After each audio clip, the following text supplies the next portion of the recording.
बिहार चुनाव परिणामों ने पूरे देश को एक बार चौंका दिया है।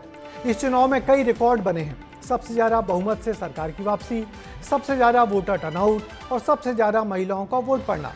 मगर सरकार के मंत्रिमंडल बंटवारे में भी बड़ा बदलाव देखा गया। लंबे समय के बाद बिहार में गृह मंत्री अब नीतीश कुमार नहीं है।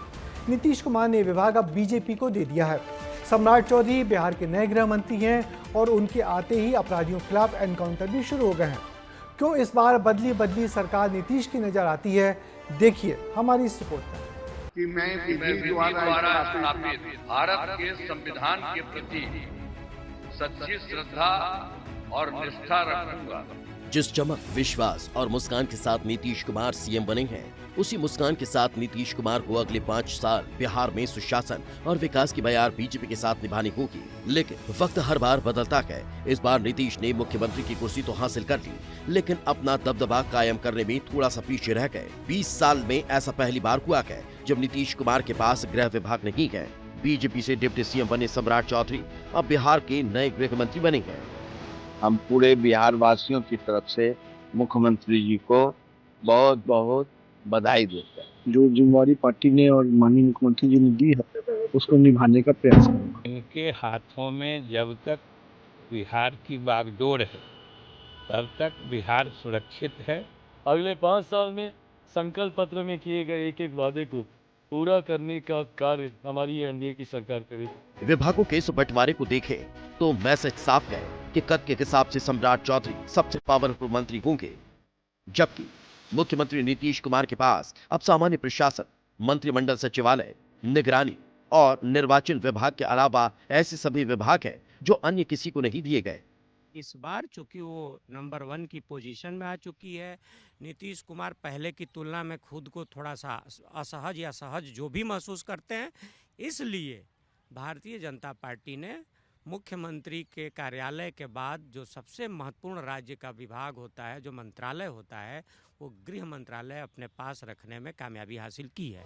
बीजेपी को मिले बड़े विभागों के पीछे की कहानी ये है कि बिहार में 26 मंत्रियों के विभागों के बंटवारे के बाद बीजेपी बड़े भाई की भूमिका में नजर आ रही है। बिहार में बजट के हिसाब से अगर बात करें तो बीजेपी ने अपने 3 विभाग सहयोगियों को दिए हैं। अपने कोटे के 3 विभाग पंचायती राज, पीएचई और गन्ना उद्योग विभाग अपने सहयोगी एलजेपी को दे दिया है और इसके बाद बाकी सभी मौजूदा एनडीए सरकार की तरह ही है। लेकिन मंत्रिमंडल विस्तार में सबसे ज्यादा चर्चा रखी आरएलएम प्रमुख उपेंद्र कुशवाहा के बेटे दीपक प्रकाश की, जिन्होंने सोशल मीडिया में खूब चर्चा बटोरी।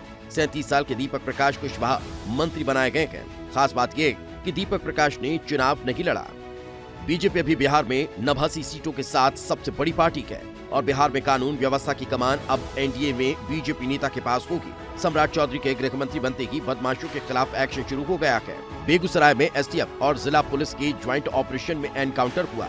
इसमें एक कुख्यात घायल हो गया। बीजेपी का कद जरूर बढ़ा है, लेकिन जेडीयू भी बिहार में कहीं कम नहीं है। अब देखना होगा कि इस नए फॉर्मूले के तहत बिहार की सरकार बिहार को कहां तक आगे लेकर जाती है। गृह मंत्रालय औपचारिक रूप से बीजेपी के खाते में चला गया है। माना जा रहा है कि यहां से पावर ट्रांसफर भी हो रहा है, क्योंकि इसी गृह मंत्रालय के दम पर नीतीश कुमार सुशासन बाबू कहलाए थे। लेकिन अब यहां से कहा जा रहा है कि पावर का ट्रांजिशन अब बीजेपी की तरफ जाता हुआ दिखाई दे रहा है। जेडीयू के लोग इसे इनकार कर रहे हैं, लेकिन भारतीय जनता पार्टी के नेता और काडर मन ही मन मुस्का भी रहे हैं।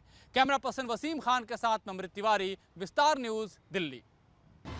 और इस मुद्दे पर बात करने के लिए हमारे साथ स्टूडियो में वरिष्ठ पत्रकार गोविंद गुर्जर हैं। गोविंद भाई, क्या लगता है आपको कि लंबे वक्त के बाद नीतीश ने गृह मंत्रालय छोड़ा है तो इसके क्या है मायने, और क्या वाकई गृह मंत्रालय इतना खास होता है जिसे सीएम छोड़ना नहीं चाहते? देखिए ब्रिजेश जी, अब गृह मंत्रालय जिन हाथों में गया है वो अपने आप में कंट्रोवर्सी कई बार उनके इलेक्शन के दौरान जुड़ी उनसे जो बयानात लिए जाते थे, जो बातें की जाती थी, अब जो गृह मंत्रालय का जो डाइवर्जन हुआ है, लंबे वक्त के बाद नीतीश कुमार ने इतनी अहम चीज़ त्यागने के लिए राज़ी हो गए। लेकिन बड़ा सवाल ये है कि पहले जो विपक्ष दावा कर रहा था कि अभी सीएमशिप की लड़ाई की कुर्सी के लिए लड़ाई होनी है, तो उसमें जैसा कि मैंने पहले ही बताया था जब आपके शो में आया था कि नीतीश कुमार को फिर से 10वीं बार सीएम बनाया जाएगा। इसमें कोई संशय इसलिए नहीं है कि अब उनके डायरेक्ट तार केंद्र से जुड़े हुए हैं। आपको मालूम है कि पिछले लोकसभा चुनाव में जो उम्मीद बीजेपी को थी वो उस तरह के नतीजे नहीं आए थे, लेकिन अब तस्वीर बिहार की बदली है और सरप्राइज़ किया है बिहार के नतीजों ने।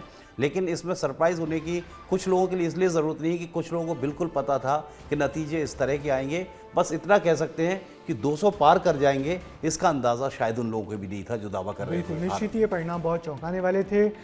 नए गृह मंत्री बन गए सम्राट चौधरी, मगर आज ही एक अपराधी का इनकाउंटर भी हो गया। तो क्या आपको लगता है कि बिहार सरकार भी अब यूपी की तर्ज पर चलेगी, इनकाउंटर और बुलडोजर न्याय? देखिए, कुछ शख्सियतें व्यवहार से या स्वभाव से तेज़ तर्रार होती हैं। हमारे प्रदेश के ही पूर्व गृह मंत्री नरोत्तम मिश्रा हैं, वो तेज़ तर्रार थे अपने नेचर में और कार्रवाइयों में। उसी तरह से आप उम्मीद कर सकते हैं कि सम्राट चौधरी जो हैं बिहार में एक तेज़ तर्रार गृह मंत्री बनकर उभरेंगे, और ये तो सिर्फ एक नज़ीर है। आगे आप देखिएगा कि बिहार में अब और सख्ती अपराधियों पर किस कदर होनी है, ये देखने को हमें ज़रूर आगे मिलेगा। मगर आपको क्या लग रहा है कि इतना बम्पर बहुमत तो आ गया है, और अब आने वाले वक्त में क्या चुनौती होगी नीतीश सरकार की? देखिए, चुनौतियों का अगर हम सवाल करें तो अभी बिहार में जितना इजी गोइंग इलेक्शन हुआ है नीतीश कुमार के लिए, तो चुनौती फिलहाल तब तक नहीं है। लोकसभा चुनाव तक तो हम अंदाज़ा लगा ही रहे हैं कि नीतीश कुमार को किसी तरह की कोई परेशानी नहीं होनी है। और बाकायदा जब ये मंत्रिमंडल चुना गया है नया, तो बाकायदा सारी बैठकें हुई, सारा कंसेंट लिया गया, किसी को कोई प्रॉब्लम नहीं हुई, क्योंकि इतना इजी गोइंग सारी चीज़ें चली हैं। मंच पर पीएम मोदी भी मौजूद रहे और उन्हें सी ऑफ करने वो एयरपोर्ट तक पहुँचे नीतीश कुमार। वहाँ का भी सीक्वेंस हमने देखा, मंच का सीक्वेंस हमने देखा। तो मुझे नहीं लगता है कि अब बहुत ज़्यादा चुनौतियाँ इस सरकार को होंगी। बाकी राजनीति हर मुद्दे पर होती है, और मैंने आपको बताया कि खुद जो आरजेडी थी या उसके जो कर्ता धर्ता थे, मेन थे, उनको भी पता था कि नतीजे हारने जैसे आने वाले उनके लिए। और यही वजह है कि अनप्रेसिडेंटेड टाइप की जो घोषणाएं की गई कि हर घर में नौकरी देंगे, खुद जो जनस्वराज के चीफ थे उनको भी पता था। यही वजह है कि वो खुद चुनाव में खड़े नहीं हुए। तो चीज़ें यानी कि पहले से अंदाजा हो गया था कि इस बार ऐसे रिजल्ट आने वाले हैं, और यही वजह है कि बिहार के चुनाव को वाटरसेड इलेक्शन कहा जा रहा है, यानी कि ऐसे चुनाव जिसने बहुत कुछ बदल दिया है। तो चलिए इस मसले पर पॉलिटिकल राउंडअप का एक्सपर्ट कमेंट भी ले लेते हैं। और इस मसले पर पॉलिटिकल राउंडअप का एक्सपर्ट कमेंट ये है कि बिहार में आए बहुमत के बाद सरकार जनता की उम्मीदों के दबाव में है। बिहार में शिक्षा, स्वास्थ्य, सड़क और कानून के मुद्दे पर बहुत कुछ किया जाना बाकी है। सीएम नीतीश को सुशासन बाबू कहा तो जाता है, लेकिन लगातार 20 साल सरकार में रहने के बाद भी नीतीश का बिहार अभी भी कई मानकों में दूसरे राज्यों से बहुत पीछे है। जरूरत है किसी खास विजन के साथ बिहार को विकास की ओर ले जाने की।